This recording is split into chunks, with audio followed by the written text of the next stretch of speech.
Hello guys, welcome back on my YouTube channel, that is Be Eco Perfect, and today I am going to discuss about the theory of demand chapter from class 11.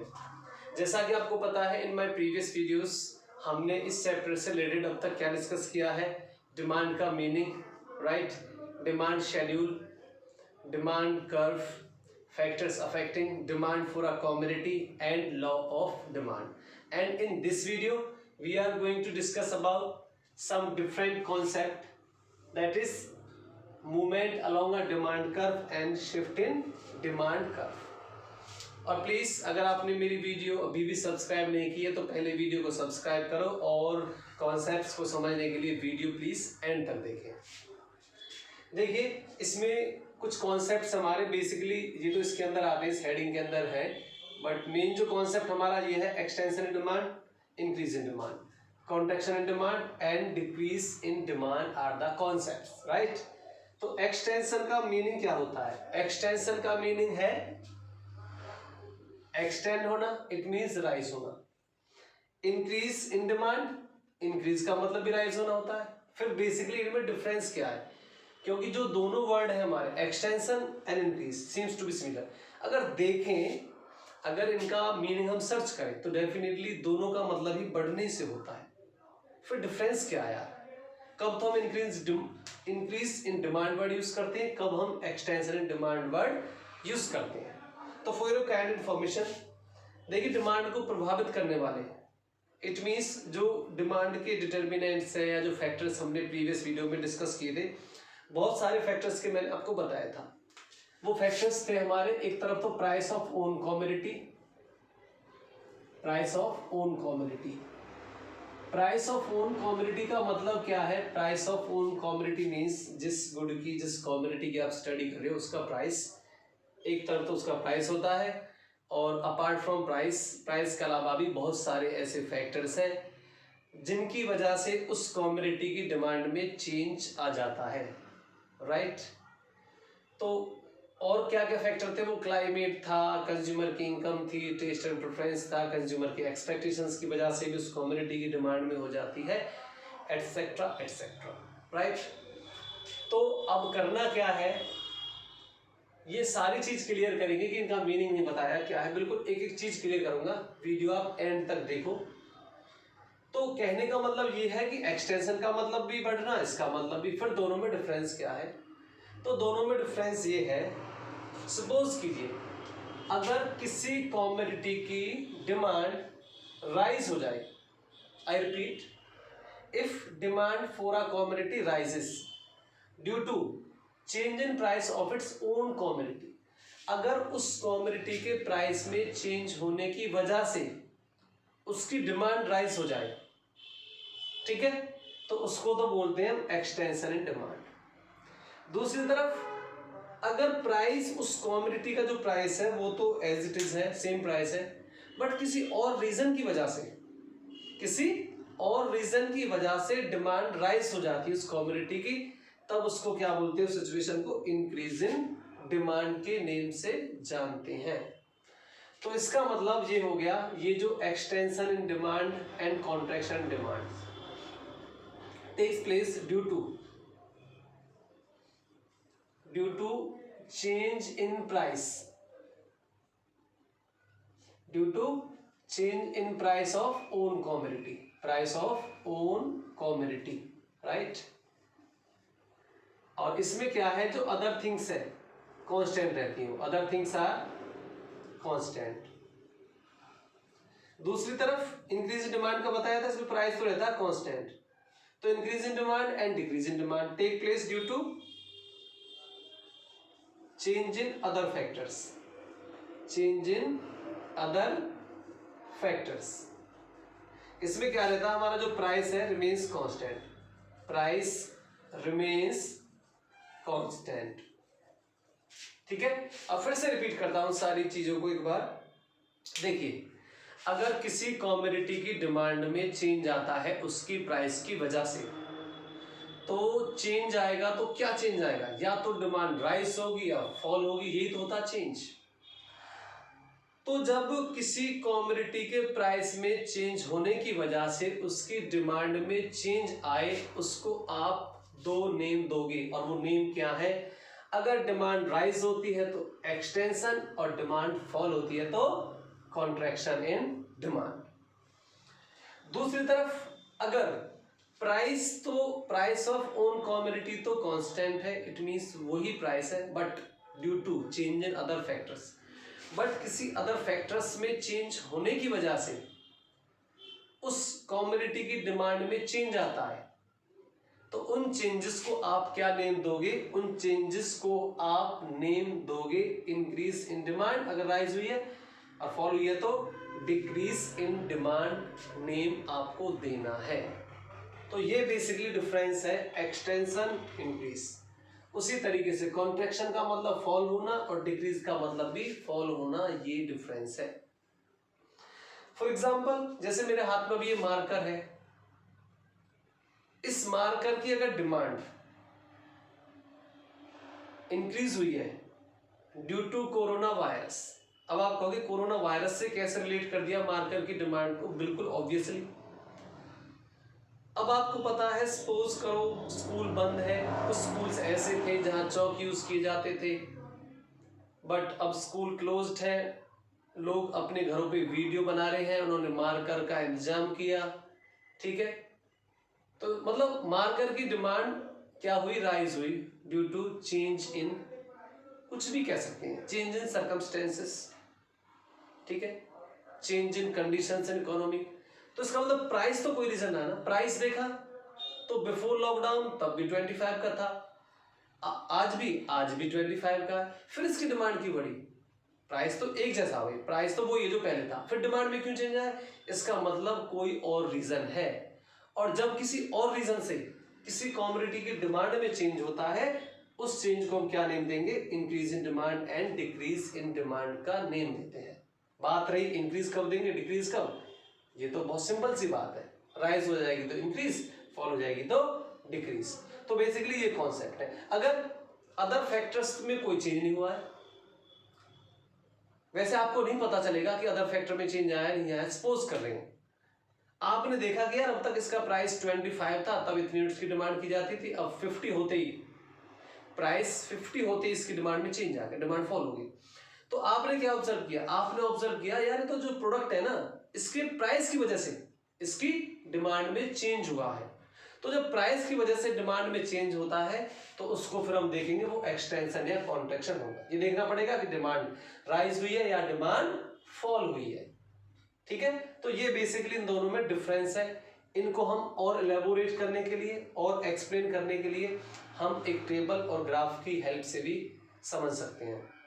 Graph की जरूरत पड़ेगी क्योंकि इस situation को यानी extension और contraction को movement के नेम से भी जानते हैं, movement along a demand curve. इसमें तो जो डिमांड कर्व है वो मूव होता है, वेयरएस इसमें शिफ्ट इन डिमांड कर्व। इस कंडीशन में जब इंक्रीज और डिक्रीज होते हैं तब डिमांड कर्व क्या हो जाता है? शिफ्ट। तो इसलिए डिमांड कर्व की भी इंपॉर्टेंस है, बट हम इससे पहले एक शेड्यूल टेबल की हेल्प से इन कॉन्सेप्ट्स को अंडरस्टैंड करेंगे। देखिए फॉर एग्जाम्पल प्राइस रुपीज में होता, प्राइस रुपीज पर यूनिट, वो मैं लिख नहीं रहा हूं अभी, स्टार्टिंग में मैंने आपको बता दिया जो प्रेजेंटेशन है। अब बस सीधा ही, थोड़ी टाइम की प्रॉब्लम होती है वीडियोस में। प्राइस है हमारा, सपोज कीजिए पहले जैसे 1 था फिर 5 हो जाए, कुछ भी ले सकते टेबल को, 1 से 5 हो जाए, या चलो पहले आप इस जब प्राइस 1 था किसी कमोडिटी का तब इसकी डिमांड होती थी 5 यूनिट्स की। How many units? 5 यूनिट्स। जैसे ही इसका प्राइस बढ़ा 1 से 2 हुआ, प्राइस जैसे ही प्राइस राइज हुआ कमोडिटी का तो हमने देखा क्वांटिटी डिमांड 5 से 1 हो जाती है।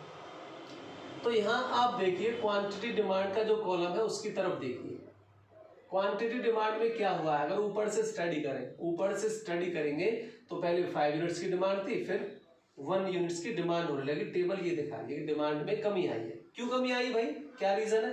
तो रीजन भी आपको दिखाई दे रहा है कि यार प्राइस बढ़ गया, ठीक है। जब 5 यूनिट की डिमांड होती तब तो प्राइस 1 था, कम क्यों की? क्योंकि प्राइस बढ़ गया।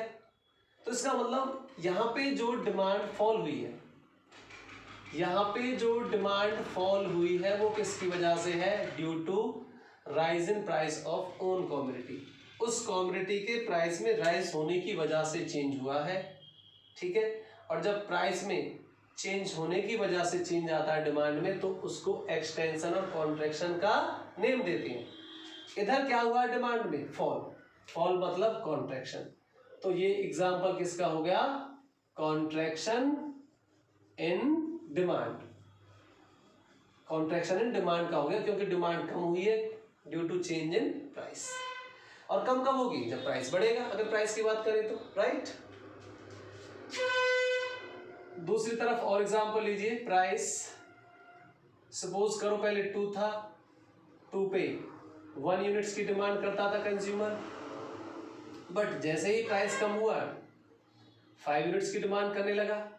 तो इस टेबल में आप ऑब्जर्व कीजिए, इस टेबल में आपको क्या दिखाई दे रहा है? क्वांटिटी डिमांड की तरफ देखो, पहले 1 थी, बाद में 5 हुई है, इसका मतलब डिमांड राइज हुई है। रीजन आप देख रहे हो कि प्राइस में चेंज हुआ यार। पहले 2 था, फिर 1 हो गया, प्राइस कम होते ज्यादा यूनिट्स की डिमांड करने लगा कंज्यूमर। टेबल ये चीज दिखा रही है। तो इसका मतलब ये क्या हुआ? डिमांड क्या हुई है? एक्सटेंड हुई है, राइज हुई है। राइज मतलब एक्सटेंशन। एक्सटेंड वर्ड क्यों बोलते, राइज ही क्यों नहीं बोलते? क्योंकि ऐसे तो फिर इंक्रीज बोलते थे इसको, इंक्रीज हुई डिमांड, नहीं, ये एक्सटेंड हुई है। एक्सटेंड वर्ड यूज ही क्यों कर रहा हूं, इंक्रीज क्यों नहीं? क्योंकि जब हमारा जो प्राइस ऑफ ओन कमोडिटी है, यानी उस कमोडिटी के प्राइस की वजह से चेंज आए, तब एक्सटेंशन और कॉन्ट्रैक्शन वर्ड ही यूज करते हैं। तो एक इसका एग्जांपल हो गया, एक्सटेंशन का हो गया, एक्सटेंशन इन डिमांड, ठीक है। तो ये कॉन्ट्रैक्शन एंड एक्सटेंशन। आप स्क्रीनशॉट भी ले सकते हो टेबल का। उसी तरीके से इंक्रीज इन डिमांड और डिक्रीज में क्या डिफरेंस है, ये भी आप समझ सकते हो। जैसे कि इसकी कंडीशन अभी लिखी हुई है, आप बोर्ड पे देख सकते हो। Increase and decrease take place due to change in other factors. Other factors का मतलब प्राइस में तो चेंज नहीं होता, प्राइस तो जैसे 1 है तो 1 ही रहेगा, कहने का मतलब इनका ये है। सपोज करो प्राइस 1 था, कंज्यूमर डिमांड करता था कितनी यूनिट्स की? 5 की, फिर 10 की करने लगा, ठीक है। 5 से 10 की करने लगा, पहले 5 कर रहा था, फिर 10 की करने लगा, मतलब 10 की डिमांड होने लगी इस प्रोडक्ट की। रीजन देखा यार, क्या रीजन है डिमांड बढ़ी है इस प्रोडक्ट की? तो आपने रीजन देखा कि प्राइस तो नहीं है, क्योंकि प्राइस तो पहले भी 1 था, आज भी 1 है। फिर क्या रीजन है? कोई ना कोई और रीजन होगा। और जब अदर फैक्टर्स की वजह से, अदर रीजंस की वजह से डिमांड में चेंज आ जाता है, तो उसको क्या बोलते हैं हम? Increase and decrease. इधर क्या हुआ है? डिमांड इंक्रीज हुई है, तो इस केस को बोलेंगे हम इंक्रीज इन डिमांड, ठीक है, इंक्रीज इन डिमांड। इसी तरीके से एक टेबल और यूज कर सकते हैं, प्राइस 1 क्वांटिटी डिमांड में 10 5, ठीक है। तो ये टेबल क्या शो करती है? ये टेबल शो करती है पहले डिमांड 10 थी, फिर 5 हुई। रीजन पता नहीं, कि प्राइस तो वही है कांस्टेंट, यानी एक जैसा प्राइस है दोनों बार, बट यानी कोई फिर और रीजन होगा, और अदर रीजंस की वजह से अगर डिमांड आपकी फॉल हो जाए तो उसको क्या बोलते हैं हम? Decrease in demand. तो ये बेसिकली डिफरेंस है एक्सटेंशन एंड इंक्रीज में, क्योंकि दोनों का मतलब बढ़ना होता है। कॉन्ट्रैक्शन एंड डिक्रीज में, कॉन्ट्रैक्शन और डिक्रीज दोनों का मतलब भी डिक्रीज होता है, बट क्या डिफरेंस है? I hope you all are clear, ठीक है। आपको क्लियर हो गया होगा। आप स्क्रीनशॉट ले सकते हैं टेबल में, एग्जाम्पल कोई भी ले सकते हैं। इनमें जो वैल्यूज हैं you need not to cram, आपको रटने की जरूरत नहीं है, बट आपको बस ये दिखाना है कि डिमांड कम करके दिखा दो, कुछ भी वैल्यू ले लो, डिमांड बढ़ा के दिखा दो, कुछ भी वैल्यू ले लो, प्राइस में कुछ भी रख दो। इसी तरीके से प्राइस कुछ भी ले लो, यहाँ पे 10 10 ले लो, 5 5 ले लो, क्वांटिटी डिमांड बढ़ा के दिखा दो, कम करके दिखा दो। तो इस तरीके से आप डिस्टिंग्विश कर सकते हो इन कॉन्सेप्ट्स के अंदर, ठीक है। और किसी को स्टिल डाउट है तो आप मेरे YouTube चैनल पे जाके कमेंट कर सकते हो। उसके बाद ये तो बात रही हमारी किसकी? टेबल की हेल्प से। टेबल की हेल्प से भी हमने इन कॉन्सेप्ट्स में डिफरेंस कर दिया। एक्सक्यूज मी, आप स्क्रीनशॉट ले लो तब तक।